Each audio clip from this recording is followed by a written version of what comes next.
اشعار میں گزار دیا جاتا ہے، یا ایک ہی خطبہ یا دو یا تین خطبے ہیں، پورا سال و خطیب انہیں خطبوں کو لے کر چلتے ہیں. نہیں، یہ قرآن کریم ہے نا، اس کے 30 پارے ہیں، 30 پارے 6666 آیات مبارکہ ہیں. ان 6666 آیات مبارکہ میں مجھے نہیں لگتا کہ 10 آیات مبارکہ بھی پورے سال کے خطبہ جمعہ میں بیان ہوتی ہیں. یعنی ہم لوگ کتنا دور ہو گئے قرآن کریم سے. جب قرآن کریم سے دور ہوئے نا تو قرآن نے جو تاریخ بتلائی ہے امت مسلمہ کی، وہ تاریخ بھی ہم بھول چکے ہیں. قرآن نے امت مسلمہ کے عروج کی بات کی، جو زوال کی بات کی. اب ایک آیت مبارکہ یاد رکھیں، قرآن نے امت مسلمہ کو خطاب کرتے ہوئے یہ بیان کیا. اگر آپ یہ ایس سن لیں نا تو ہمیں اپنے ایمان میں بھی شک ہونے لگے کہ ہم مومن بھی ہیں یا نہیں ہیں. ایس سنیے گا، اور مجھے نہیں لگتا کہ ہمارے اندر یہ ایمان موجود ہے جو قرآن اس ایمان کی بات کر رہا ہے. قرآن نے کہا وَلَا تَهِنُوا، پریشان نہیں ہونا. وَلَا تَهِنُوا، پریشان نہیں ہونا، ڈرنا نہیں ہے کسی سے. وَلَا تَحْزَنُوا، غم نہیں کرنا، خوف نہیں کرنا. دو باتیں. تیسری بات یہ کہ وَأَنْتُمُ الْأَعْلَوْنَ، فتح تمہیں ہی ملنی ہے، غالب تم ہی لوگ، طاقتور لوگ تم ہی ہو، اختیار تمہارے پاس ہی ہے.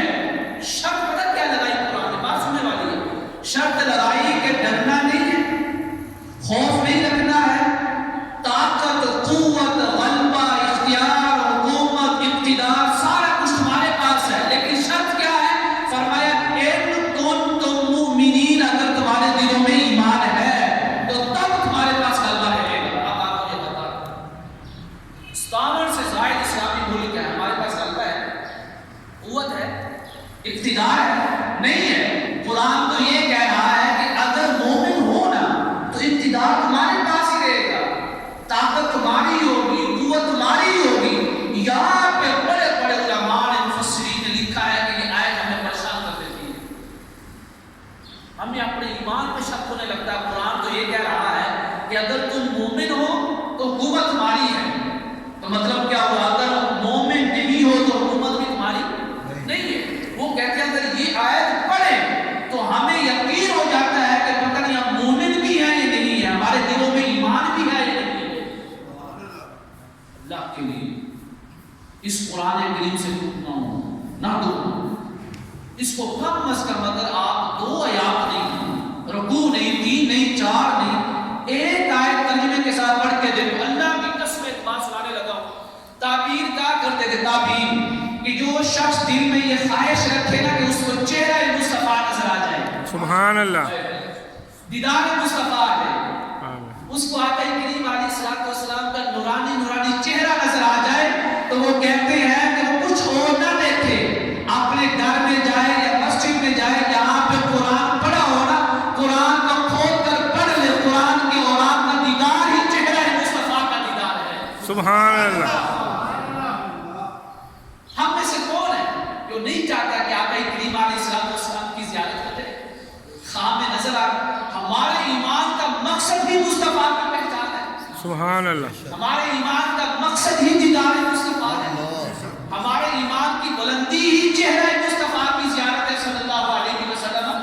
اور تعبیر کا یہ عمل ہے. وہ کہتے ہیں کہ جب ہم پریشان ہوتے تھے نا کہ حضور نظر آ جائے، حضور کا دیدار ہو جائے، تو ہم کہیں بھی نہیں جاتے تھے، قرآن کو کھول کر دیکھ لیتے تھے. جس آیت پہ نظر پڑتی تھی ہر آیت مصطفیٰ کی شان کو بیان کرتی ہے. سبحان اللہ. ہر آیت میں میرے مصطفیٰ کی کوئی نہ کوئی صفت نظر آتی ہے. اللہ اکبر. اس لیے علماء نے لکھا ہے نماز اور قرآن میں فرق. نماز اور قرآن میں فرق. جب بندہ نماز میں کھڑا ہوتا ہے تو بندہ اپنے رب سے کلام کرتا ہے. بندہ اپنے رب سے کلام کر رہا ہے. ایک دفعہ ایک وفد آیا, میرے آقا کریم علیہ الصلوۃ والسلام, شاید رمضان المبارک کا موقع تھا, آخری اشرا تھا, آپ اعتکاف میں بیٹھے ہوئے تھے. کچھ لوگ آئے, وہ بلند آواز سے نا قرآن پاک کی تلاوت کرنے لگے, بلند آواز سے. تو آقا کریم علیہ الصلوۃ والسلام نے وہ جو ہم نے اعتکاف کے لیے اجرا بنایا ہوتا ہے, کپڑا سکھایا ہوتا ہے, آپ نے تھوڑا سا کپڑا سائڈ پہ کیا, سائڈ پہ کر کے اپنا چہرہ مبارک باہر نکال کے کہا کہ قرآن پاک کی تلاوت آہستہ آواز سے کرو. عرض کیا یا رسول اللہ کیوں؟ آپ نے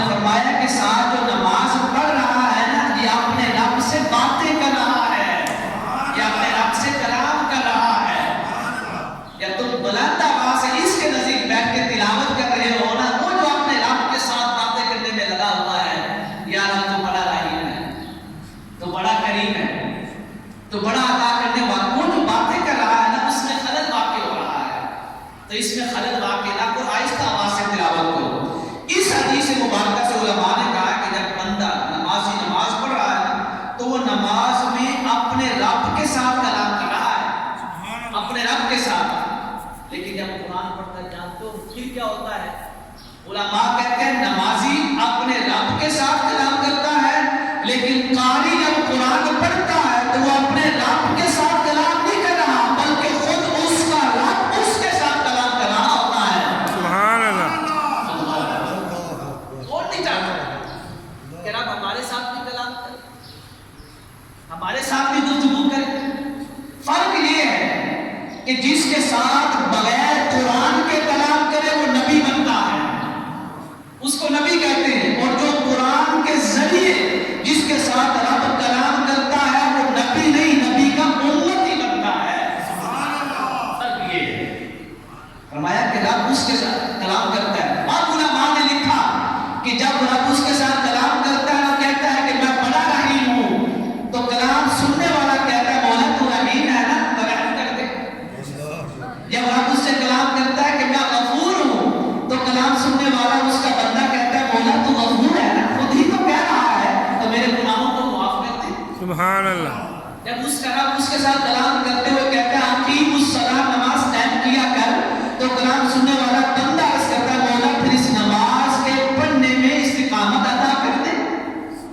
جب وہی رب اس کے ساتھ کلام کرتا ہے کہ میرا محبوب ایسا ہے، انا ارسلناک شاہدا، وہ شاہد ہے، ومبشرا، وہ بشارت دینے والا ہے، ونذیرا، ڈرانے والا ہے، وداعیا الی اللہ، اے میرا کلام سننے والے میرا محبوب ایسا ہے جو میری طرف لوگوں کو بلاتا ہے کہ آ جاؤ، اللہ ہے، اللہ ہے، اللہ ہے۔ وہ سراجا منیرا، بڑے نورانی چہرے والا ہے۔ جب کلام سننے والا یہ کلام سنتا ہے پتہ کیا کہتا ہے؟ مولا تیرا محبوب ہے، تیرا محبوب ہے نا، تو اپنے محبوب کی محبت سے میرے سینے کو منور کر دے اور چہرے مصطفیٰ کے دیدار سے میری آنکھوں کو روشن کر دے۔ سبحان اللہ، اللہ اکبر، کیسا کلام ہے! یعنی ہم نہیں چاہتے کہ اللہ ہمارے ساتھ کلام کرے۔ میرے آقا کریم علیہ الصلوۃ والسلام ایک دفعہ آئے، بڑے خوش تھے۔ انس بن مالک رضی اللہ تعالیٰ عنہ بیان کرتے ہیں اس مجلس کا حال، اس مجلس میں آپ تشریف لائے، بڑی پیاری مجلس ہے۔ اللہ اکبر، میرے آقا کریم علیہ الصلوۃ والسلام تشریف لائے، آپ نے پوچھا جاننا چاہتے ہو کون لوگ ہیں جن کو اللہ اپنا کہتا ہے؟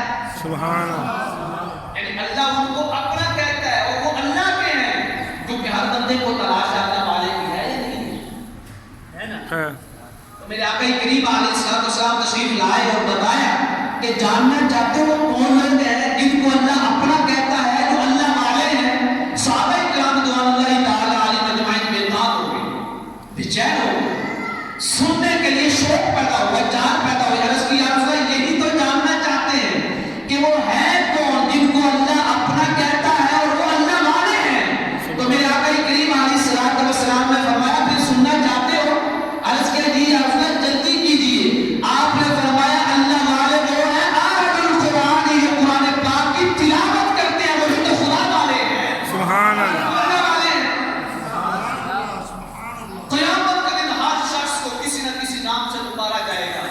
جو دنیا میں رہ کر قرآن پڑھتا رہا ہے نا، اس کا نام کسی کے نام کے ساتھ نہیں بلکہ یہ کہا جائے گا قرآن والے آ جاؤ، قرآن والے آ جاؤ، قرآن والے آ جاؤ۔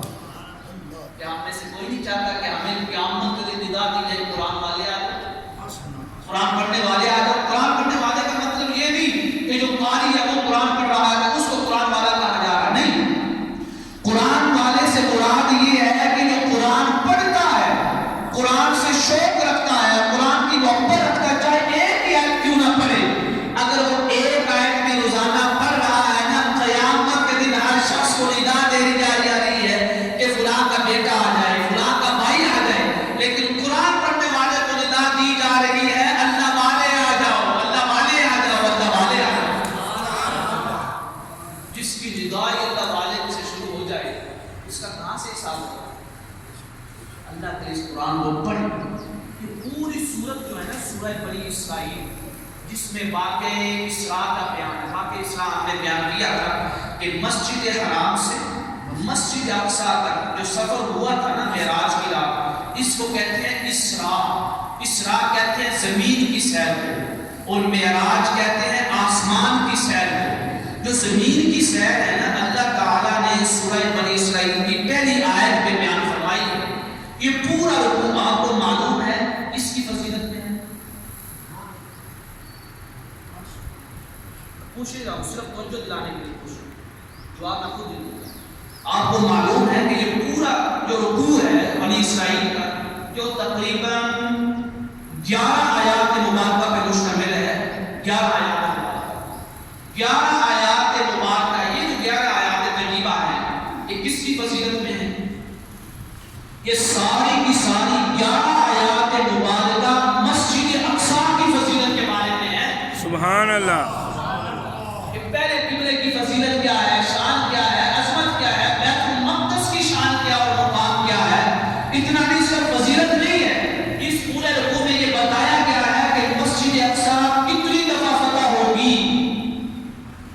تو یہ آپ نے پڑھا، یہ قرآن بتا رہا ہے، اور قرآن یہودیوں سے کلام کر رہا ہے کہ تمہارے اوپر کس طرح ذلت غالب کر دی جائے گی، ذلت تمہارا مقدر بن جائے گی، رسوائی تمہارے حصے میں آئے گی۔ اب جو آیت مبارکہ میں نے پڑھی ہے، میں اس کا ترجمہ پڑھ کے سناتا ہوں۔ قرآن نے کہا فَإِذَا جَاءَ وَعْدُ أُولَاهُمَا، جب ہمارا پہلا وعدہ آ جائے گا، پہلا وعدہ، اب پہلا وعدہ سنتے جائیے گا، خود معلوم ہو جائے گا، جس نے پچھلے میں یہاں پہ پڑھا ہے، بَعَثْنَا، ہم بھیجیں گے، ہم بھیجیں گے۔ بَعَثَ سے ہے نا مرنے کے بعد اٹھنا، مرنے کے بعد اٹھنا۔ باسنا کا مطلب ہے ہم بھیجیں گے، علیکم، تم پر۔ یہ تم پر کس سے کلام ہو رہا ہے؟ یہودیوں سے۔ کس کے ساتھ کلام ہے؟ یہودیوں سے۔ اللہ کیا فرما رہا ہے کہ جب پہلا وعدہ آئے گا، باسنا، ہم بھیجیں گے، علیکم، تمہارے اوپر، کیا بھیجیں گے؟ عبادن، اپنے محبوب کی امت کو بھیجیں گے۔ عبادت، اپنے بندوں کو، یعنی اپنے محبوب کی امت کو بھیجیں گے۔ وہ کریں گے کیا؟ ان کی علامت کیا ہوگی؟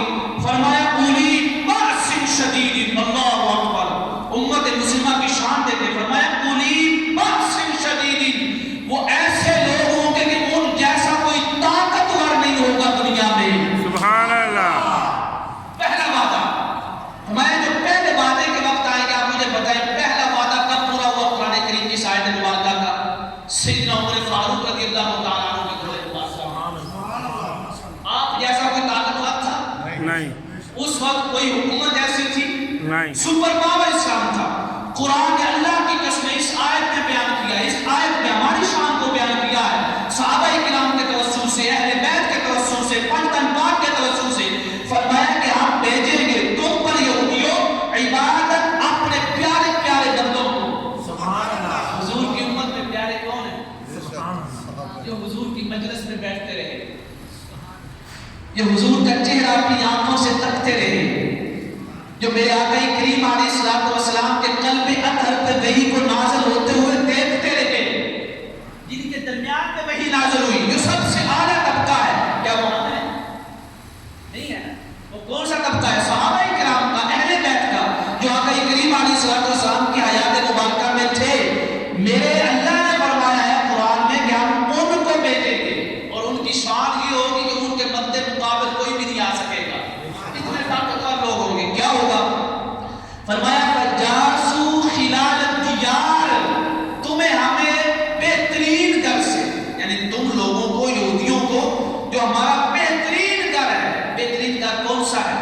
مسجد حرام ہے، مسجد نبوی ہے، مسجد اقصیٰ ہے۔ جب یہ آیات مبارکہ نازل ہوئی اس وقت مسجد نبوی نہیں تھی، صرف مسجد حرام تھی یا مسجد اقصیٰ تھی۔ مسجد حرام میں کن کا قبضہ تھا؟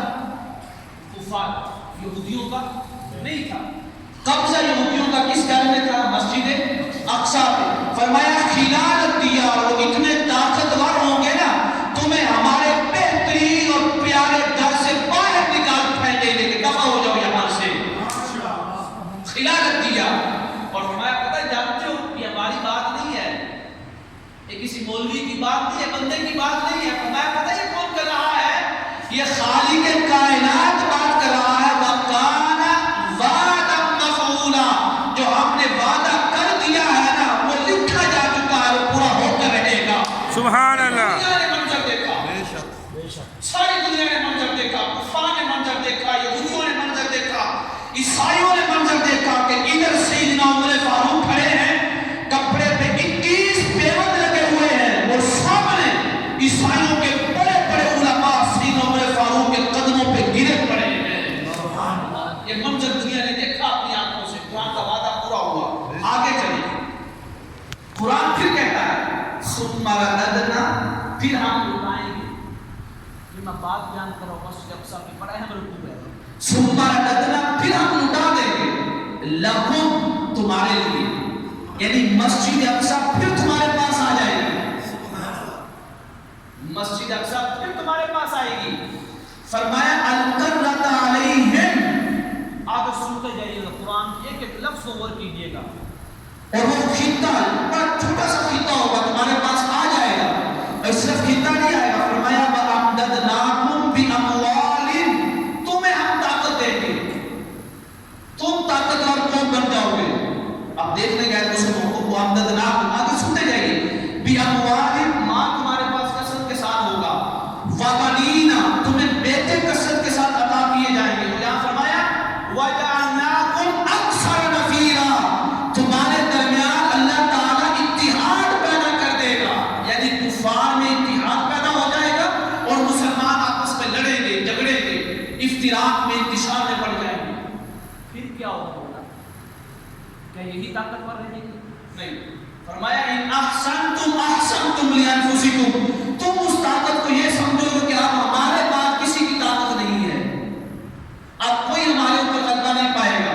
فرمایا فَإِنْ أَسَأْتُمْ فَلَهَا، لیکن تم لوگوں نے بڑی بری سوچ رکھی کہ ہم ہی طاقتور رہیں گے۔ آپ سنیں اب قرآن کیا کہہ رہا ہے، قرآن کہہ رہا ہے فَإِذَا جَاءَ وَعْدُ الْآخِرَةِ، پھر ہمارا دوسرا وعدہ آئے گا۔ سبحان اللہ۔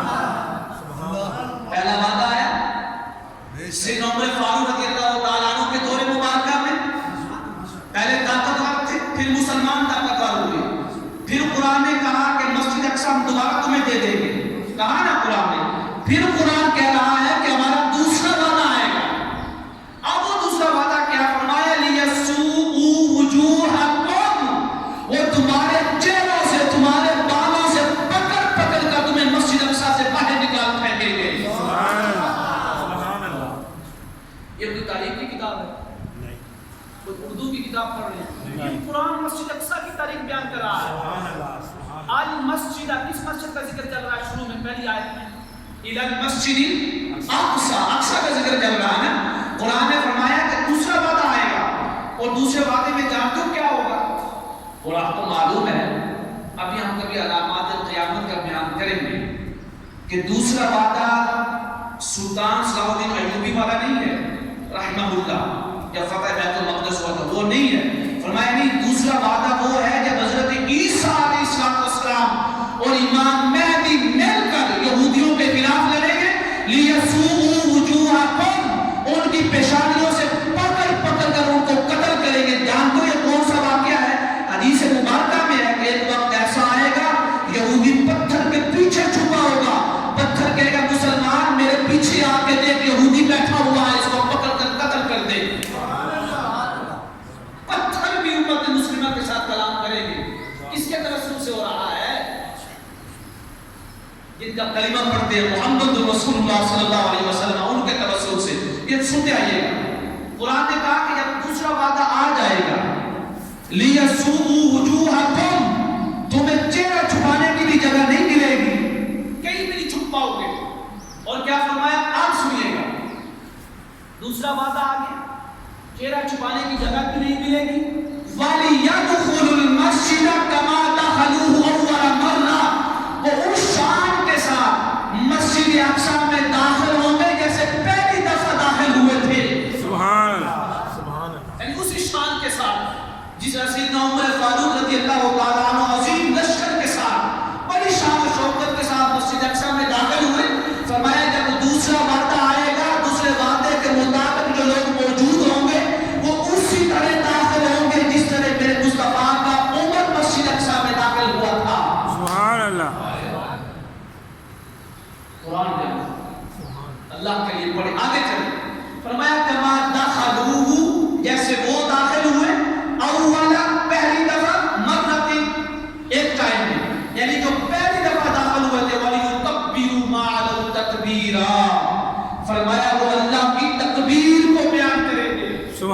عمر فاروق داخل ہوئے تو اللہ اکبر کی ندائیں بلند تھیں، اور جب سیدنا عیسیٰ علیہ السلام اور امام مہدی داخل ہوں گے اس وقت بھی ہر طرف ندا ہوگی اللہ اکبر محمد رسول اللہ محمد رسول اللہ محمد رسول اللہ. سبحان اللہ.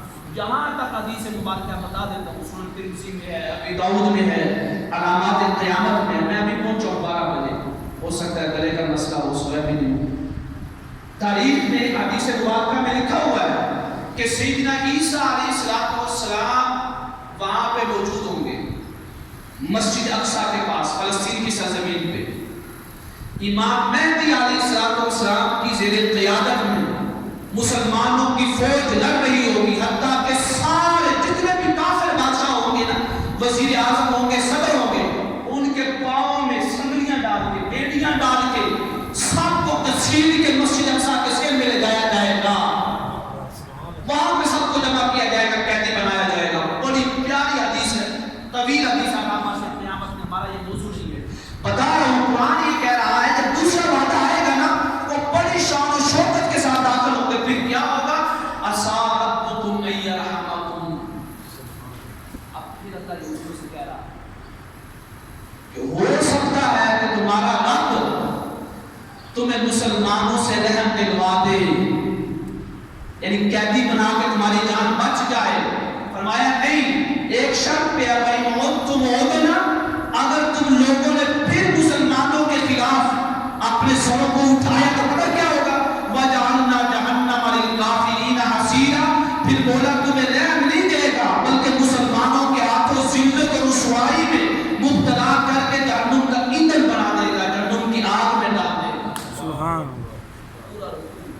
مسجد اقصیٰ کی فضیلت کے بارے میں کہ کیسے کیسے فتح ہوگی.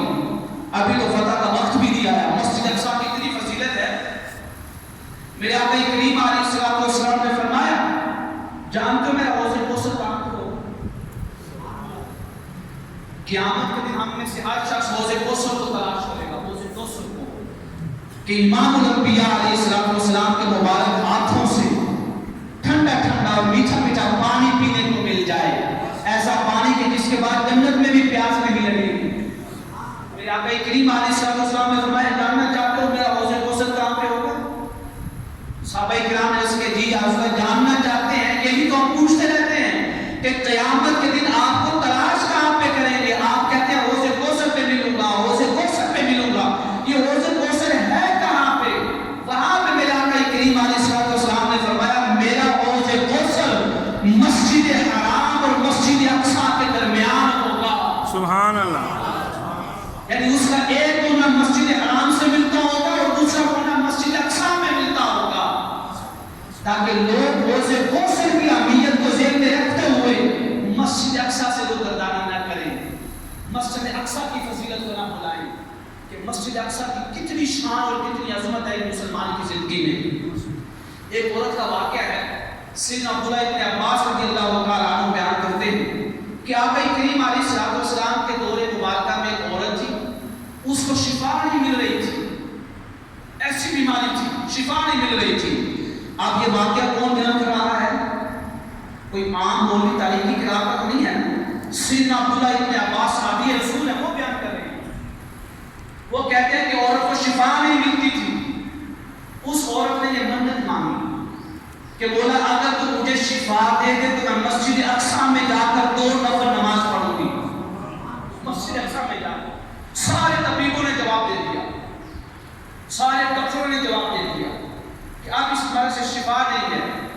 حضرت عبداللہ ابن عباس فرماتے ہیں کہ جیسے اس نے اپنی زبان سے یہ کہا نا کہ بولا اگر تو مجھے شفا دے دے تو میں مسجد اقصیٰ کی زیارت بھی کروں گی اور مسجد اقصیٰ میں 2 رکعت نماز نفل بھی ادا کروں گی. سیدنا عبداللہ ابن عباس فرماتے ہیں اس نے یہ منت مانگنی ہی تھی، ابھی مانگی بعد میں ہے. رب کائنات نے اس کو پہلے شفا عطا کر دی. سبحان اللہ. پہلے شفا مل گئی. یعنی جس مرض سے شفا ہی نہیں مل رہی تھی، مسجد اقصیٰ کا ذکر کرنے کی وجہ سے اس مرض سے شفا مل گئی. بڑی فضیلت ہے مسجد اقصیٰ کے بارے میں. سیدنا سلیمان علیہ السلام جب آپ نے مسجد اقصیٰ تعمیر کی نا، آپ نے 3 دعائیں مانگی. 3 دعائیں. پہلی دعا یہ مانگی کہ مولا مسجد اقصی میں تعمیر کر چکا ہوں، اس کا صلہ مجھے یہ دے کہ میں جو بھی فیصلہ کروں وہ فیصلہ تیری رضا کے بالکل موافق ہو، تیری رضا کے تابع ہو، تیرے حکم کے بالکل مطابق ہو۔ دوسری دعا یہ کہ مسجد اقصی میں کھڑے ہو کے کہ مولا مجھے ایسی بادشاہت عطا کر، ایسی حکومت عطا کر کہ ویسی حکومت نہ تو مجھ سے پہلے کسی کو ملی ہو، نہ ہی بعد میں مجھ سے بعد میں کسی کو ملی ہو۔ مسجد اقصی کو تعمیر کرنے کی دعا مانگی، اور قرآن کہتا ہے کہ ہم نے حضرت سلیمان علیہ السلام کو ایسی حکومت عطا کی کہ ویسی حکومت نہ تو پہلوں کو ملی نہ ہی بعد والوں کو ملی ہے۔ یہ حکومت ملی کس کے توسل سے؟ سبحان اللہ، کس کے توسل سے ملی؟ مسجد اقصی کے توسل سے۔ قرآن پیغام کیا دے رہا ہے کہ اگر مسجد اقصی کی تعمیر کی وجہ سے حضرت سلیمان علیہ السلام کو ایسی حکومت مل سکتی ہے کہ ان جیسی حکومت نہ تو پہلوں کو ملی نہ ہی بعد والوں کو ملی، تو اگر تم بھی حکومت چاہتے ہو تو صرف اسی صورت میں ہے کہ تمہارے ہاتھوں میں مسجد اقصی کی حفاظت ہو، سبحان اللہ، تمہاری زبان سے مسجد اقصی کے ترانے نکلیں، مسجد اقصی کی عظمتیں بیان ہو، فضیلتیں بیان ہو۔ اللہ کی قسمیں ہمارے وزیر خارجہ نے یہی بیان دیا اور کہا کہ اگر کچھ نہیں کر سکتے تو پھر ہم کریں گے، اور ٹویٹ بھی کیا اور کہا اے فلسطین والوں میں تمہارے ساتھ ہوں۔ ہم کہنا کہ میں تمہارے ساتھ ہوں، ہمارا لکھنا کوئی معنی نہیں رکھتا، ہم نے لکھ دیا ہے بس۔ ہماری بات تو دو لوگ نہیں سنتے، لیکن اگر ایک وزیر خارجہ یا وزیر اعظم یہ کہے کہ فلسطین والوں ہم تمہارے ساتھ ہیں، تو ان کی بات ہماری بات کی طرح نہیں ہوتی۔ دنیا ہل جاتی ہے کہ اگر یہ ان کے ساتھ ہیں، دنیا کی بہترین فوج پاکستان کے اندر ہے، اور دنیا کے اللہ کی قسم عشق مصطفیٰ کے اعتبار سے اعلیٰ لوگ بھی پاکستان کے اندر موجود ہیں، ان کے دلوں میں عشق مصطفیٰ ہے صلی اللہ علیہ وسلم، اور عین انہی کے سامنے جا کے کہا ہے کہ اگر کر سکتے ہو تو کرو، نہیں تو ہم کریں۔ قرآن نے کہا ہے کہ اگر حکومت چاہتے ہو نا، غلبہ چاہتے ہو تو مسجد اقصی کی حفاظت کرنی ہوگی، مسجد حرام کی حفاظت کرنی ہوگی، مسجد نبوی کی حفاظت کرنی ہوگی۔ یہ تین مسجدیں ایسی ہیں کہ جن میں عبادت کرنا باقی مساجد کی طرح نہیں۔ کیوں نہیں ہے؟ اسی وجہ سے کہ مسلمان ان تین مساجد کی حفاظت اگر جان دے کر بھی کرنی پڑے تو کریں، اگر مال دے کر بھی کرنا پڑے تو کریں حفاظت۔ سلطان صلاح الدین ایوبی نے بڑا مال کمایا، یعنی مال ملا جنگوں میں، بڑی میراث تھی آپ کی، آپ نے اپنا سارا مال، اربوں کا مال، سلطان صلاح الدین ایوبی رحمہ اللہ، آپ نے سارا مال، اپنے جانور، جائیداد، فوجی، سب کچھ غلام، سب کچھ مسجد اقصی کے لیے وقف کر دیے تھے، لکھ کے دے دیا تھا کہ میری ساری جائیداد مسجد اقصی کے لیے ہے۔ اللہ کی قسمیں چارپائی پہ پڑے ہوئے تھے، چارپائی پہ طبیب نے کہا تھا کہ آپ کو شفا نہیں مل سکتی، آپ قریب المرگ ہو چکے ہیں، بیت المقدس کی فتح آپ نہیں کر سکتے کیونکہ شفا ہی نہیں ملی۔ جب آپ نے کہا نا کہ مولا میری ساری جائیداد مسجد اقصی کے لیے وقف ہے، اللہ کی قسمیں تفسیر ابن کثیر اٹھا کے دیکھے، ابھی یہی جملہ بولا تھا کہ میری ساری جائیداد مسجد اقصی کے لیے ہے، امام ابن کثیر کہتے ہیں جملہ بولا تھا، ادھر رب کائنات نے آپ کو بیماری سے شفا عطا کر دی۔ سبحان اللہ، اللہ کی قسم بڑی فضیلت اور اہمیت ہے، لہذا یہ آخری جمعہ تھا اور تمام مسلمانوں کو مبارک ہو۔ اللہ رب العزت کے فضل و کرم سے، آقا کریم علیہ السلام کی نعلین پاک کے تصدق سے ہمارے ملک پاکستان، ترکی اور فلسطین کی معاملت کے توسل سے اللہ رب العزت نے اس جنگ بندی کو شروع کیا ہے، جنگ رک چکی ہے الحمدللہ۔ ہمارے مسلمان بھائی آپ حفاظت میں صرف کیوں ہیں کہ مسلمانوں نے مسجد اقصی کی فضیلت کو دیکھا ہے۔ ہمارے پاس کیا ہے؟ نہ تجارت ہے، نہ کاروبار ہے ہمارے ملک میں، جو ہمارے ملک کا حشر ہوا ہے 70 سالوں میں، لیکن پھر بھی کس کے لیے بولے ہیں؟ مسجد اقصی کے لیے بولے ہیں۔ اگر ہم بولے ہیں، ابھی بولے ہی ہیں، شام کو صبح کے وقت اعلان ہو گیا کہ جنگ نہیں ہوگی، آپ صبح 4 بجے اعلان ہو گیا۔ اللہ رب العزت کے حضور دعا ہے کہ رب کائنات جہاں جہاں بھی مسلمانوں پہ ظلم ہو رہے ہیں، مسلمانوں کا بے دریغ خون بہایا جا رہا ہے، اللہ رب العزت تمام مسلمان بھائیوں کی حفاظت کرے۔ آمین۔ اور آپ دعا کرتے ہیں کہ سارے اسلامی ممالک مل کر کوئی نہ کوئی ایسا پلیٹ فارم ضرور بنائیں جو بنا ہوا OIC کا پلیٹ فارم، کسی کوئی فعال بنانے کے اللہ تعالیٰ ان کو توفیق دے تاکہ عطا فرمائے۔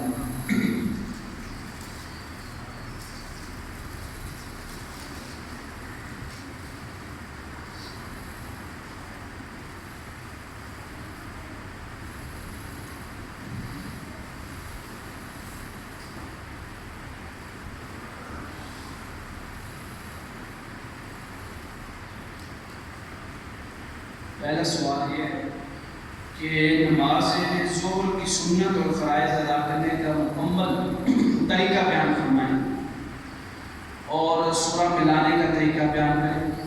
یہ 3 سوال ہیں، ایک آج کر لیتے ہیں اور ایک ویسے اعلان ہے۔ اعلان یہ ہے کہ جمعہ المبارک کے فوراً بعد ٹینکی والا چوک میں اسرائیل کے خلاف ریلی کا اہتمام کیا گیا ہے، تمام لوگ شرکت فرمائیں اس میں۔ حکومت کی طرف سے بھی اعلان ہوا تھا، وزیر اعظم صاحب نے بھی اعلان کیا ہے کہ جمعے کے دن پورا ملک جو ہے فلسطین کے ساتھ، فلسطینی مسلمان بھائیوں کے ساتھ اپنا اعلان کرے، سپورٹ کرے اور اسرائیل کے خلاف مظاہرہ کرے، ریکارڈ کروائے۔ یہ ٹینکی والے چوک سے یہ ریلی نکلے گی۔ قرآن پاک اور حدیث شریف کی روشنی میں بیان فرمائیں کہ کیا عورت کا گھر میں اعتکاف جائز ہے؟ یہ مسئلہ یاد رکھیں، بعض اوقات لوگ مسئلے کو مکس کر دیتے ہیں۔ مکس کیسے کرتے ہیں؟ آقا کریم علیہ السلام کے دور مبارکہ میں مسجدوں سے عورتوں کو نہیں روکا جاتا تھا، حتیٰ کہ میرے آقا کریم علیہ السلام نے حکم دیا، فرمایا لا تمنعوا، نہ روکو ایما اللہ کی بندیوں کو من المساجد، مسجدوں میں آنے سے، یعنی مسجدوں میں آنے سے عورتوں کو نہ روکو۔ آقا کریم علیہ السلام کے دور مبارکہ میں عورتوں کو مسجد سے نہیں روکا جاتا تھا، بلکہ یہاں تک میرے آقا کریم علیہ السلام ارشاد فرماتے ہیں کہ اگر کوئی عورت کے خاص دن چل رہے ہیں، مینسس کے دن ہیں، ڈیٹ کے دن ہیں، حیض کے دن ہیں، تو وہ عورت مسجد کے ساتھ کسی گجرے میں اہتمام کرے یا عیدگاہ کے لیے عیدگاہ میں پہنچے، نماز نہیں پڑھے گی، قرآن پاک کی تلاوت نہیں کرے گی، لیکن جو خطبہ دیا جائے گا، جو اسلام کے احکام بیان ہوں گے، وہ ضروری ہے کہ وہ عورت بھی ان احکام کو سنے جیسے ایک مرد سن رہا ہوتا ہے۔ یہاں تک میرے آقا کریم علیہ السلام عورتوں کی تعلیم کا اہتمام فرماتے ہیں۔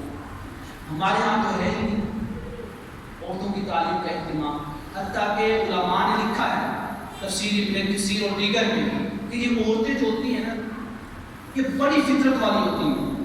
فطرت والی سے کیا مراد ہے کہ ان کا عقیدہ صحیح ہوتا ہے، یہ اپنی فطرت پہ ہوتی ہیں، لیکن ان کو معلوم نہیں ہوتا ہے کہ صحیح اسلام کیا ہے، صحیح تعلیم کیا ہے۔ تو لہٰذا آقا کریم علیہ السلام کے دور میں جب منع نہیں تھی تو ازواج مطہرات، ہماری مائیں رضوان اللہ تعالی علیہم اجمعین علیہم السلام، ساری کی ساری مسجد میں اعتکاف کیا کرتی تھی آقا کریم علیہ السلام کے ساتھ، یعنی الگ جگہ تھی، مسجد کے اندر اعتکاف ہوگا۔ مسئلہ کیا معلوم ہوا کہ آقا کریم علیہ السلام کے دور مبارکہ میں عورتیں اعتکاف کرتی تھی مساجد میں۔ عورتوں کا مساجد میں آنے سے کوئی ممانعت نہیں تھی، بلکہ آپ حکم فرماتے تھے۔ پھر کیا ہوا؟ سیدنا عمر فاروق رضی اللہ تعالی عنہ، کیونکہ میرے آقا کریم علیہ السلام نے فرمایا جس طرح میری سنت پہ عمل کرنا ضروری ہے، اسی طرح میرے خلفائے راشدین کی سنت پہ بھی عمل کرنا کیا ہے؟ ضروری ہے۔ علیکم بسنتی و سنت الخلفاء راشدین۔ تو سیدنا عمر فاروق رضی اللہ تعالی عنہ نے اپنے دور مبارکہ میں عورتوں کو مسجد میں آنے سے روک دیا تھا۔ عورتوں کا جب اہتمام دیکھا کہ پردے کا اتنا اہتمام نہیں ہے، جو وہ عورتیں مسلمان ہو رہی تھیں اجمیوں کی، یا وہ صحابیات کے ساتھ آ کر ملی، یا ایک مختلف معاشرہ ہو گیا، اب صرف صحابیات نہیں تھی نا، سیدنا عمر فاروق رضی اللہ تعالیٰ عنہ کے دور مبارکہ میں، تو جب یہ چیز بڑی تو پردے کا اہتمام نہیں رہا، تو آپ نے فرمایا آج کے بعد مسجد میں نہیں آئیں گی بلکہ گھر میں ہی رہیں گی۔ اور میرے آقا کریم علیہ السلام نے بھی اشارہ فرما دیا تھا کہ عورتوں کی بہترین نماز، مردوں کی بہترین نماز کیا ہے؟ مسجد میں۔ مردوں کی بہترین نماز مسجد میں ہے۔ فرمایا عورتوں کی بہترین نماز گھر کی چوار دیواری کے اندر بھی جو خاص پردہ ہے نا، اس پردے کے اندر جو نماز پڑھتی ہے وہی بہترین نماز ہے۔ سبحان اللہ۔ آپ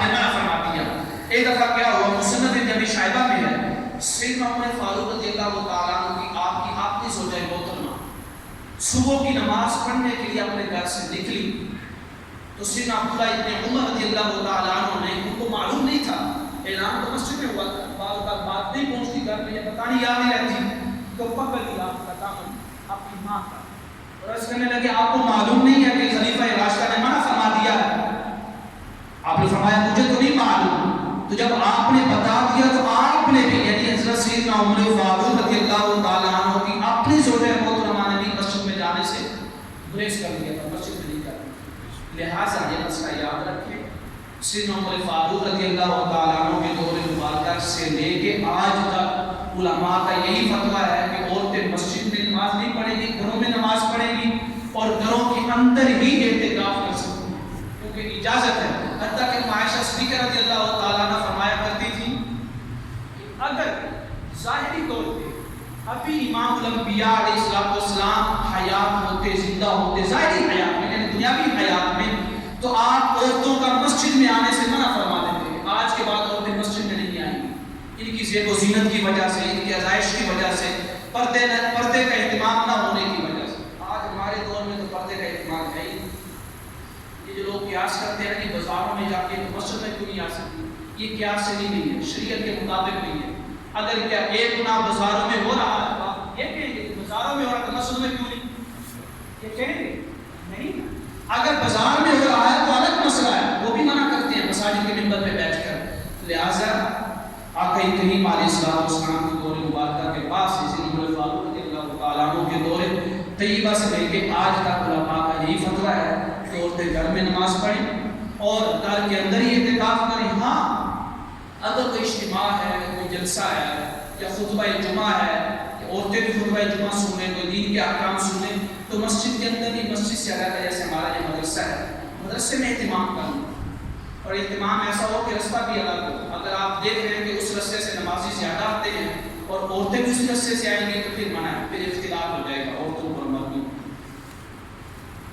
یہ جو ہے نا نماز ظہر کا طریقہ اور سنت انشاءاللہ اس وقت جمعے کر لیتے ہیں کیونکہ سنت موقدہ غیر موقدہ میں فرق ہے، ہمارے بہت سے آپ کو معلوم نہیں۔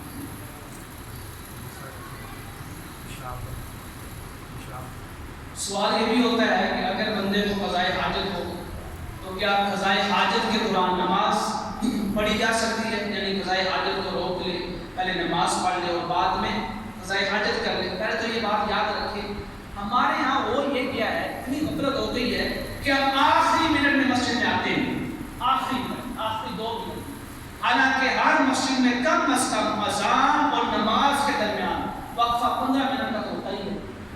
یعنی 15 منٹ کا وقفہ چھوڑ کے آخری منٹ میں پہنچ رہے ہیں، پھر پوچھتے ہیں کہ مفتی صاحب یہ بتائیں کہ قضا حاجت بعد میں کر سکتے ہیں؟ کہ تمہارے اوپر تو فتویٰ ہونا چاہیے کہ تمہارے اوپر قضا حاجت کرنا بھی حرام ہے۔ تو 15 منٹ پہلے ہم نہیں آتے کہ 15 منٹ رکھے اس لیے گئے ہیں کہ آرام سے آئیں، قضا حاجت کریں، وضو کریں، جو کام ہے وہ کر کے نماز جماعت کے ساتھ پڑھیں۔ لیکن مسئلہ شرعی یاد رکھیں، اگر کوئی شخص ضرورت کے تحت لیٹ ہو جاتا ہے تو میرے آقا کریم علیہ السلام کی حدیث مبارکہ ہے کہ کوئی مومن ایسا نہیں ہے کہ جس کو قضائے حاجت کی طلب ہو اور وہ قضائے حاجت روک کر نماز پڑھے۔ مطلب کیا ہے کہ پہلے قضائے حاجت کرے پھر نماز پڑھے۔ نماز کا مقصود خشوع و خضوع ہے۔ اللہ تعالیٰ نے ان نمازیوں کی تعریف کیا، فرمایا الذین ہم، وہ لوگ کامیاب ہو گئے، شروع میں لفظ ہے قد افلح المؤمنون، وہ مومن کامیاب ہو گئے۔ کون سے؟ الذین ہم، جو لوگ فی صلاتہم، اپنی نمازوں میں، خاشعون، ان کو کسی اور بات کا خیال نہیں رہتا ہے، صرف اس کا خیال رہتا ہے جس کے سامنے وہ کھڑے ہیں۔ سبحان اللہ۔ اس کے لیے نماز پڑھ رہے ہیں۔ اب قضائے حاجت آئی ہو تو بندے کے اندر مروڑ اٹھے ہو، اب وہ کیا اللہ تعالیٰ کے سامنے کھڑے ہو تو کچھ وہ وضو کرے گا؟ تو لہٰذا میرے آقا کریم علیہ السلام نے اجازت دی ہے، فرمایا پہلے قضائے حاجت کرے پھر نماز پڑھے۔ لیکن یہ اس شخص کے لیے جو ضرورت کے تحت لیٹ ہو جاتا ہے، جو ضرورت کے تحت لیٹ نہیں ہو رہا، جان بوجھ کے لیٹ آ رہا ہے۔ بعض لوگ ایسے ہوتے ہیں قضائے حاجت نہیں بھی ہوتی نا، یا تھوڑی سی آئی ہوتی ہے، اتنی کرتے ہیں جیسے بندہ ایمرجنسی میں بیٹھا ہو، 20 منٹ تو واش روم سے نہیں نکلتے، باہر کھڑے ہوئے لوگوں کی بھی نماز چھوٹ جاتی ہے، وہ تو خود ہی نماز چھوڑنے کے لیے اندر بیٹھا ہوا ہے۔ اب بندے کو کیا معلوم ہے، یہ بات کا مسئلہ ہوتا ہے، ہم تو نہیں کہہ سکتے کہ اس کو قضائے حاجت نہیں آئی۔ تو لہٰذا اپنے آپ بھی خیال رکھیں، یہ ضرورت کے تحت مسئلہ ہے۔ اگر ضرورت کے بغیر آپ لیٹ آتے ہیں، قضاء حاجت کرتے ہیں، وہ تو آپ کو کرنی لازمی ہے، لیکن کیونکہ آپ لیٹ ہو رہے ہیں نماز سے بغیر ضرورت کے لیٹ ہوئے ہیں تو آپ گناہ کبیرہ کا ارتکاب کر رہے ہیں۔ اور گناہ کبیرہ کا مطلب یہ ہے کہ اس کی جزا جہنم ہے۔ اللہ رب العزت کے حضور دعا ہے کہ رب کائنات ہمیں نماز کا صحیح اہتمام کرنے کی توفیق عطا فرمائے۔ سنتے ہیں۔